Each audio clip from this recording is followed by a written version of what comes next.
everyone, so today I want to talk about the 2013 film Oz the Great and the Powerful. Right, I know it's only March, but I just want to say that out of all the films I've seen this year, second to Les Mis, Oz is my favourite.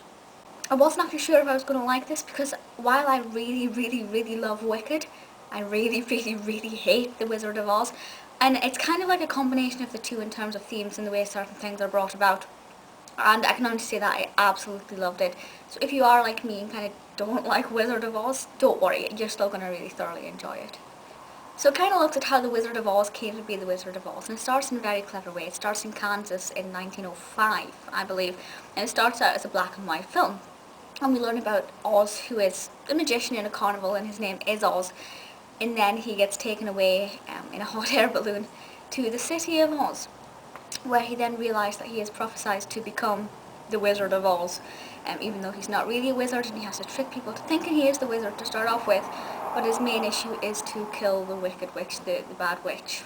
So that's the basic story when it comes into terms of Wicked and the Wizard of Oz, but it has quite deep morals running through it. He has to choose to try and be a good man instead of a great man, which I think is something any film could try and tackle, but the basis for this works very well. So it's got very strong morals and messages to it, and doing the right thing over what you want, and also using your strengths to advantage whatever situation you're in as well, so kind of playing on your own strengths and pulling everything together.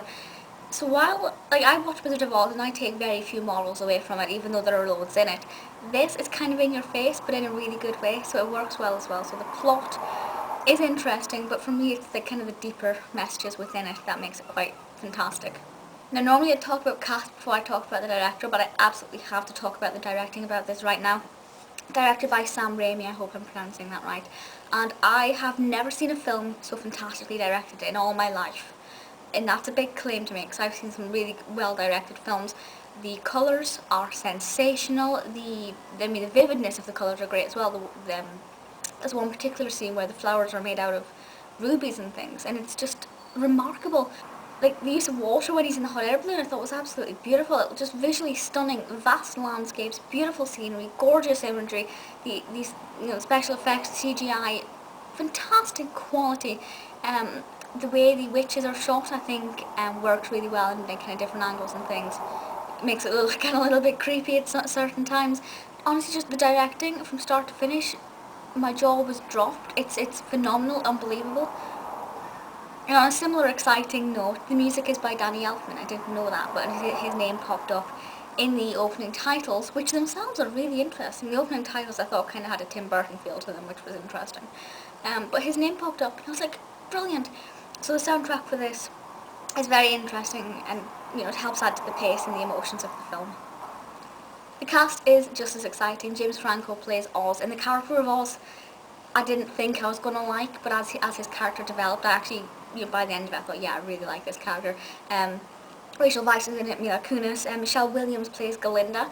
And what this film has done to me is it's made me prefer Glinda to, well, Elphaba's not in it. The name Elphaba is not in it. There are certain things which don't match up with Wicked, and certain things that don't match up with Wizard of Oz. It is kind of based on them. It's not an exact clone of situations. But it made me prefer the good witch over the bad witch, and I was like, that's a bit odd, but she's absolutely beautiful. It is Glinda. It also made me want to go and watch The Wizard of Oz, which is really odd. Joey King plays the girl in the wheelchair, and also China Doll. The girl in the wheelchair, my friend and I couldn't work out if that was an indirect reference to Nessa Rose or not, because if you look at it, Elphaba's sister, it's pretty obvious who would be Elphaba. Elphaba's sister is not called Nessa Rose, but then in Kansas you have the girl in the wheelchair, or is Nessa Rose supposed to be a representation in the China Doll? So if you're a fan of Wicked or of Wizard of Oz, you'll be able to get different interpretations out of the film. And Zach Braff voices Finley, who is he's a flying monkey. He's absolutely gorgeous, and his little face is so cute.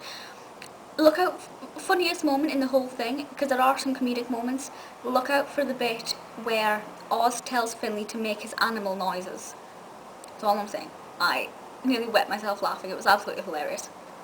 So the plot is exciting enough. The directing for me makes this a cut above pretty much anything else I've ever seen. The cast is great, the script is wonderful. Absolutely no complaints, and I want to go and watch it again, and I'm pretty sure that I will buy the DVD. Let me know your thoughts on Oz, and I'll see you all next time. Bye.